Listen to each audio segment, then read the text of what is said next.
Hello friends, welcome back to my channel class 10 smart study. I hope आप सब अच्छे होंगे। चलिए आज हम करेंगे एक्सरसाइज 1.2। ये रियल नंबर्स की एक्सरसाइज 1.2 है। हम लोग इंट्रोडक्शन और एक्सरसाइज 1.1 पहले कर चुके हैं। अब ये छोटी सी एक्सरसाइज बची है, इसे भी कंप्लीट कर लेते हैं। इससे हमारा एनसीईआरटी का चैप्टर कंप्लीट हो जाएगा। कुछ एग्जाम्पल्स बचेंगे, वो हम फिर वीडियो में करेंगे। ओके, चलिए स्टार्ट करते हैं एक्सरसाइज 1.2। फर्स्ट क्वेश्चन है इसका, prove that root 5 is irrational. अब हमने रूट 2 इरेशनल प्रूव किया था इंट्रोडक्शन वाली वीडियो में, एग्जैक्ट सेम वे से हम ये करेंगे। तो यहाँ पे अभी हम स्टार्ट करेंगे। अगर आप लोगों ने वो वीडियो नहीं देखी है तो उसे प्लीज़ जाकर देख लीजिए। उसमें मैंने एक एक बिल्कुल डिटेल में एक एक स्टेप समझाया हुआ है, तो वो आप वहाँ पे एक बार देख सकते हैं। चलिए अब इसे हम प्रूव करते हैं। तो इसमें मैंने आपको क्या बताया था, अगर हमें कुछ इरेशनल प्रूव करना होता है तो हम उसमें कॉन्ट्राडिक्शन मेथड यूज़ करते हैं। कौन सा मेथड यूज़ करते हैं? Contradiction method. कॉन्ट्राडिक्शन मेथड क्या होता है? जब हमें रूट 5 इरेशनल प्रूव करना है तो कॉन्ट्राडिक्शन मेथड में हम इसका उल्टा, मतलब हम इसे एज्यूम करेंगे कि रूट 5 एक रैशनल नंबर। ठीक है, तो अब हम फर्स्ट स्टेटमेंट लिखते हैं।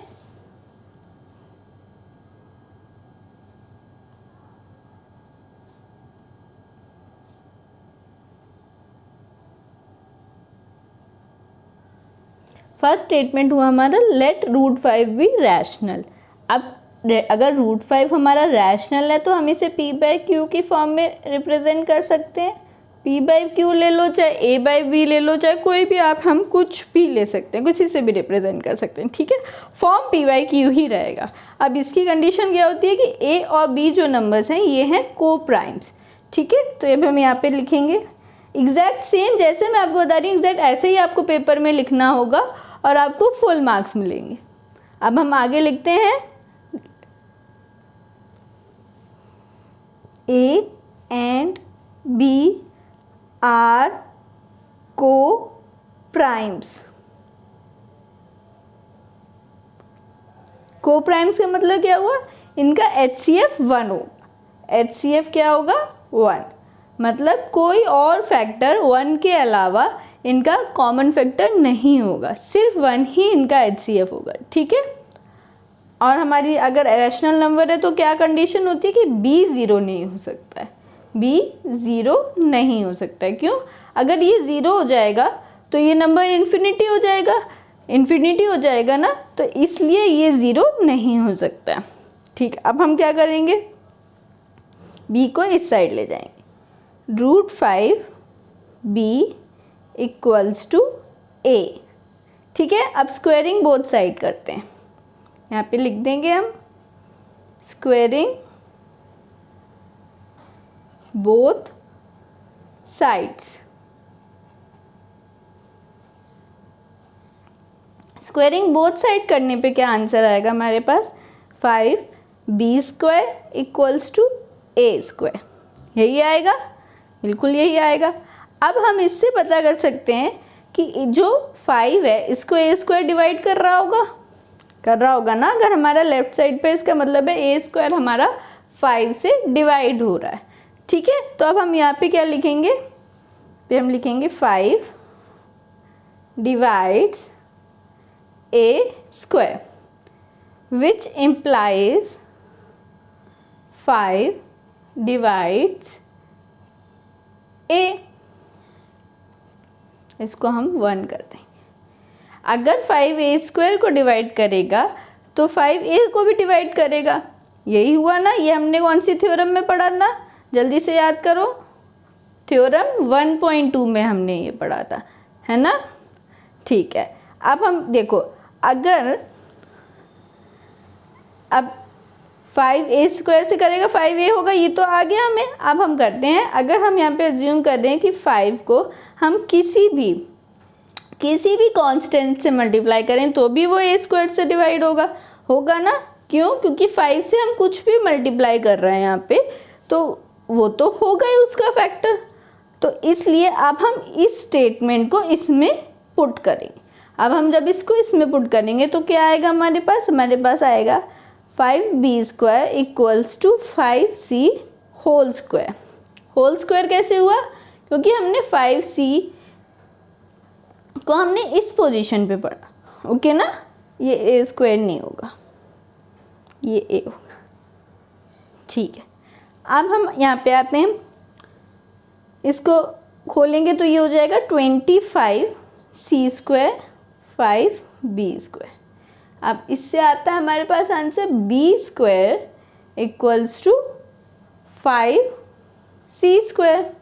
सेम वही टर्म आ गया हमारे पास, इससे हमें पता चला 5 divides b square which implies 5 divides b। अब 5a को भी डिवाइड कर रहा है, 5b को भी डिवाइड कर रहा है, पर हमने तो एज्यूम किया था कि HCF 1 मतलब सिर्फ कॉमन फैक्टर सिर्फ 1 ही होगा क्योंकि ये को प्राइम्स हैं, बट यहाँ पे तो 5 भी कॉमन फैक्टर में आ रहा है। इसका क्या मतलब हुआ कि हमारी जो अजम्पशन थी वो रॉन्ग थी, यही मतलब हुआ ना। तो अब हम क्या करेंगे, अब हम यहाँ पे नोट कर देंगे कि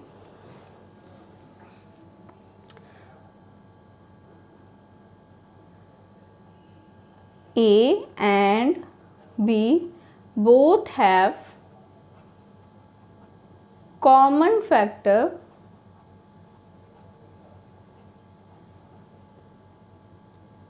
5, which means our assumption was wrong।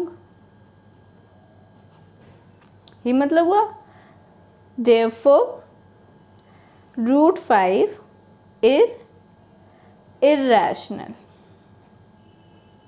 ये हमारा हो गया। अब इसे एग्जैक्टली सेम इसी तरीके से आपको एग्जाम में करना है। अगर आप इतना कर दोगे तो फुल मार्क्स पक्का है, ठीक है। अब चलते हैं नेक्स्ट क्वेश्चन पे। नेक्स्ट क्वेश्चन भी एग्जैक्ट सेम है हमारा, बस इसमें थोड़ा टर्म हमारा बड़ा हो जाता है, ठीक है। अब इसमें क्या पूछा है, 3 + √25 इज इररेशनल। हमें प्रूव करना है 3 + 2 √5 इज इररेशनल। तो सेम तरीके से हम वैसे ही स्टार्ट करेंगे जैसे हमने लास्ट क्वेश्चन स्टार्ट किया था। अब लिखते हैं, क्या लिखेंगे हम फर्स्ट टाइम, अभी हमने क्या लिखा था, लेट 3 + 2 √5 इज इररेशनली रैशनल, ये लिखेंगे ना, ठीक है। अब फिर नेक्स्ट टर्म क्या, 3 + 2 √5 equals to A/B, where A and B are co-primes। यही किया था हमने लास्ट क्वेश्चन में, यही सेम हम यहाँ करेंगे। And B is not equal to 0, ठीक है। अब इसको सॉल्व करते हैं, बहुत सिंपल है ये भी। 2 √5 इक्वल्स टू A/B -3। ये अगर हम ऊपर करेंगे तो क्या आएगा, A - 3B/B इक्वल्स टू 2 √5। 2 अगर नीचे ले जाएंगे 2 यहाँ आ गया, ये आ गया √5, ये आ गया हमारे पास। अब √5 हमने लास्ट क्वेश्चन में ही प्रूव किया था इररेशनल है, तो अगर आपने ये क्वेश्चन वहाँ पे नहीं भी प्रूव किया तो हमें अब पता है कि रूट क्या होता है, इररेशनल। अगर सिंपल ये क्वेश्चन आता है तो आपको और कुछ लिखने की ज़रूरत नहीं है, आप डायरेक्ट लिख सकते हो, we know that √5 is irrational। जबकि ये अगर हम इसमें हम A और B अगर कोई भी इंटीजर डालते हैं तो भी ये नंबर रैशनल ही रहेगा ना। अब देखो 2 और 3 तो हैं ही रैशनल, अब B 0 हो ही नहीं सकता, हमने पहले ही लिख दिया। अब A और B में हम कुछ भी डाल लें, यहाँ पे कोई भी नंबर डालेंगे आएगा तो इसका इंटीजर ही। इंटीजर हमने पढ़ा था क्या होता है, रैशनल नंबर होता है। तो अगर ये रैशनल है तो ये इररेशनल के इक्वल नहीं हो सकता। तो अगर ये जो आपका आंसर आया ये आया रैशनल, है ना।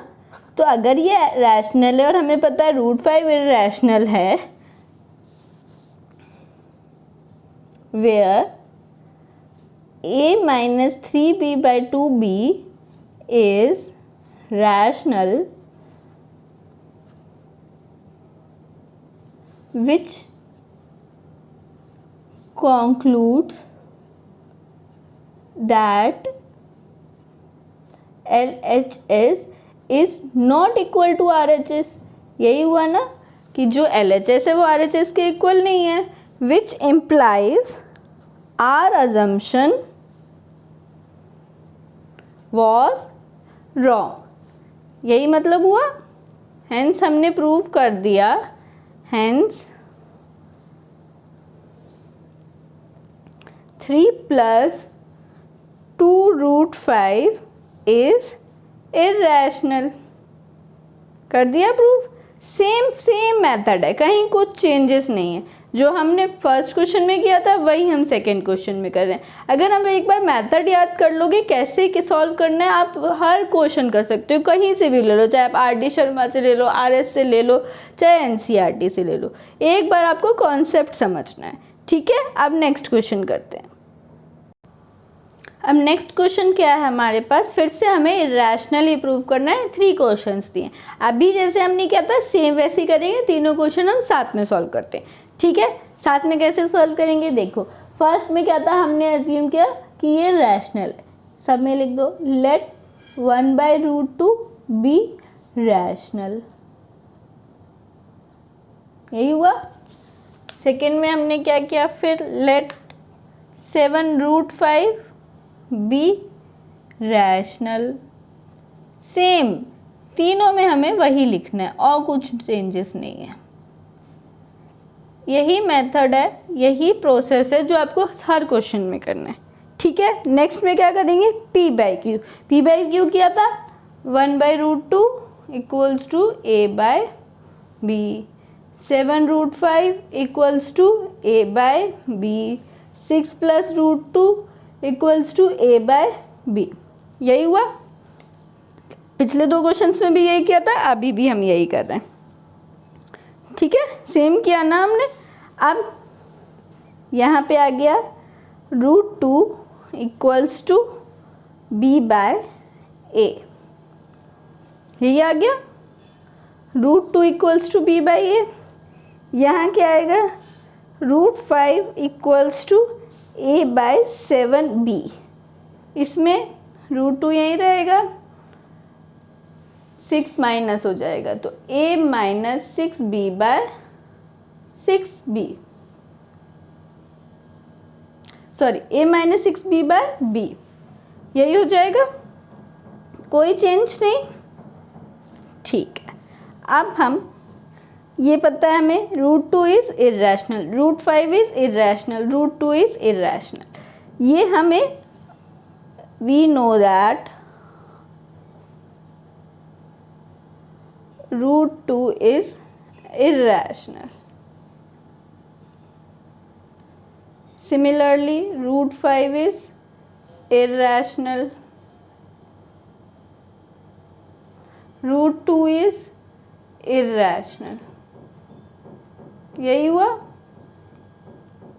यही हुआ ना, ठीक है। तो इसमें भी same, LHS is not equal to RHS, LHS is not equal to RHS, LHS is not equal to RHS, this which implies our assumption was wrong।